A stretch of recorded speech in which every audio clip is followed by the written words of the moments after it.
jaksa muda dapat memberikan pemahaman luas kepada masyarakat mengenai apa itu restoratif justice. Ada beberapa poin yang akan saya bahas dalam kesempatan kali ini. Yang pertama yaitu pengertian mengenai restoratif justice. Yang kedua, sejarah restoratif justice di Indonesia. Yang ketiga, prinsip-prinsip restoratif justice. Yang keempat yaitu mengenai penerapan restoratif justice di Indonesia. Keadilan adalah tujuan utama dari hukum. Tetapi bukan berarti tujuan hukum yang lain, yaitu kepastian dan kemanfaatan dikesampingkan. Ketika keadilan hukum, kemanfaatan hukum, dan kepastian hukum saling menegasikan, maka hati nuranilah yang menjadi jembatan untuk mencapai titik keseimbangan.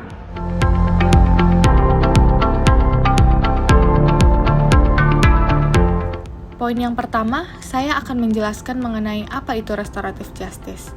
Restoratif justice adalah sebuah pendekatan dalam penanganan tindak pidana yang dilakukan dengan menggelar pertemuan antara korban, pelaku, dan kadang-kadang juga melibatkan para perwakilan masyarakat secara umum.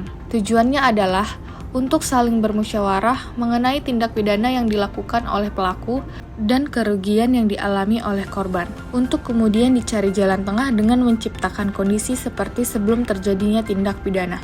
Kondisi ini biasanya dicapai melalui pemberian ganti rugi kepada korban, permintaan maaf, atau tindakan-tindakan pencegahan agar pelaku tidak mengulangi tindak pidana lagi. Kemudian, bagaimana sih sejarah restoratif justice di Indonesia? Pada pelaksanaannya, restoratif justice itu sendiri dipraktekkan pada masyarakat adat di Indonesia. Contohnya seperti di Sulawesi Selatan, Papua, Bali, Minangkabau, dan lain-lain. Untuk penyelesaian sengketanya, diselesaikan di komunitas adat secara internal tanpa melibatkan aparat negara. Dalam pidato Jaksa Agung, beliau mengatakan bahwa saat ini hukum masih mengedepankan aspek kepastian hukum dan legalitas formal daripada keadilan hukum yang lebih substansial bagi masyarakat. Dalam pidatonya, Jaksa Agung menyampaikan rasa kemanusiaan itulah yang menjadi peranata dalam mencapai tujuan utama hukum, yaitu keadilan hukum. Dengan menyerat hukum, semua yang hidup dalam masyarakat atau living law yang penuh dengan muatan nilai-nilai moral sebagai refleksi atas budaya masyarakat. Kita harus dapat menilai jika saat ini telah terjadi pergeseran paradigma hukum dari keadilan retributif atau pembalasan menjadi keadilan restoratif atau pemulihan. Hukum yang berdasarkan hati nurani merupakan cara untuk mewujudkan keadilan hukum yang hakiki. Pijakannya pada kemanfaatan hukum dan kepastian hukum yang dicapai secara bersamaan dengan cara melibatkan hati nurani. Poin yang ketiga, saya akan membahas mengenai prinsip-prinsip keadilan restoratif.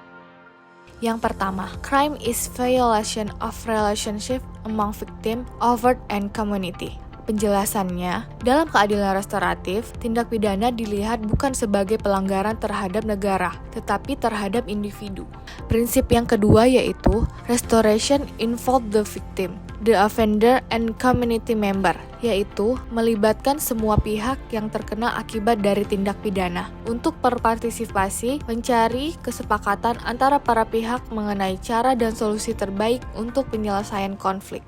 Yang ketiga, a consensus approach to justice, atau pendekatan konsensus kepada keadilan, yaitu memutuskan bersalah atau tidak bersalah merupakan cara yang tepat dalam memutuskan suatu konflik. Poin yang terakhir, saya akan membahas bagaimana penerapan restoratif justice di Indonesia. Jaksa Agung selaku penuntut umum tertinggi telah mengeluarkan Peraturan Kejaksaan Republik Indonesia Nomor 15 Tahun 2020 tentang penghentian penuntutan berdasarkan keadilan restoratif. Aturan ini disebut Peraturan Kejaksaan tentang Keadilan Restoratif. Peraturan Kejaksaan tentang Keadilan Restoratif lahir untuk memecahkan kebuntuan atau kekosongan hukum material dan hukum formil yang belum mengatur penyelesaian perkara menggunakan pendekatan keadilan restoratif. Penghentian penuntutan berdasarkan keadilan restoratif dilaksanakan dengan asas keadilan, kepentingan umum, proporsionalitas, pidana sebagai jalan terakhir, cepat, sederhana, dan biaya ringan. Penutupan perkara demi kepentingan hukum dilakukan dalam hal yang pertama, apabila terdakwa meninggal dunia. Yang kedua, daluarsa penuntutan pidana. Yang ketiga, telah ada putusan pengadilan yang memperoleh kekuatan hukum tetap terhadap seseorang atas perkara yang sama atau nebis in idem. Yang keempat, pengaduan untuk tindak pidana aduan dicabut atau ditarik kembali. Penghentian penuntutan berdasarkan keadilan restoratif dilakukan oleh penuntut umum secara bertahap dan diajukan secara berjenjang kepada Kepala Kejaksaan Tinggi. Penghentian penuntutan berdasarkan keadilan restoratif dilakukan dengan memperhatikan, yang pertama, kepentingan korban dan kepentingan hukum lain yang dilindungi. Yang kedua, penghindaran stigma negatif. Yang ketiga yaitu respon dan keharmonisan masyarakat. Yang keempat, kepatuhan, kesusilaan, dan ketertiban umum. Perkara pidana dapat ditutup demi hukum dan dihentikan penuntutannya berdasarkan keadilan restoratif dalam hal terpenuhinya syarat sebagai berikut, yaitu tersangka baru pertama kali melakukan tindak pidana. Yang kedua, tindak pidana hanya diancam dengan pidana denda atau dengan pidana penjara tidak lebih dari 5 tahun. Yang ketiga, tindak pidana dilakukan dengan nilai barang bukti atau nilai kerugian yang ditimbulkan akibat dari tindak pidana tidak lebih dari 2.500.000. Yang keempat, telah ada pemulihan kembali pada keadaan semula yang dilakukan oleh tersangka. Yang kelima, telah ada kesepakatan perdamaian antara korban dan tersangka. Yang keenam, masyarakat merespon secara positif. Sekian dari pembahasan yang dapat saya sampaikan, sekiranya dapat bermanfaat bagi masyarakat luas. Berikut, saya akan menampilkan video terkait dengan restoratif justice. Assalamualaikum warahmatullahi wabarakatuh.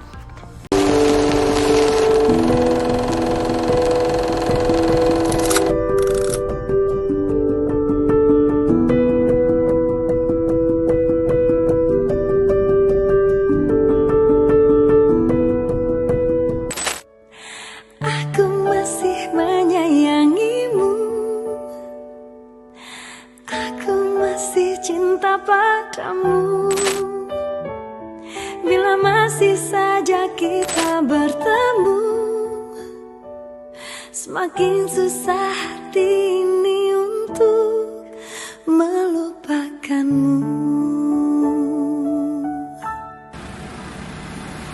Telah ku hapus fotomu dari bingkai di kamarku, tapi masih ada wajahmu. Ingat gitu ya. Udah Aku masih menyayangi. Aku maafin, tapi kalau kau ulangi, kamu udah ya, kamu serahkan kepada pihak yang berwajib. Apapun yang terjadi, Bila masih saja gitu ya. kau ingat-ingat itu. Jadi semakin susah hati ini untuk melupakanmu. orang bebas sekarang ya. Bebas tidak berbuat semaunya ya. Iya, sebelumnya saya terima kasih sama Bapak Kajari, sama Bapak Kejaksaan RI karena telah membantu saya karena RJ dalam perkara saya. Saya berjanji tidak akan mengulangi perbuatan tindak pidana apapun.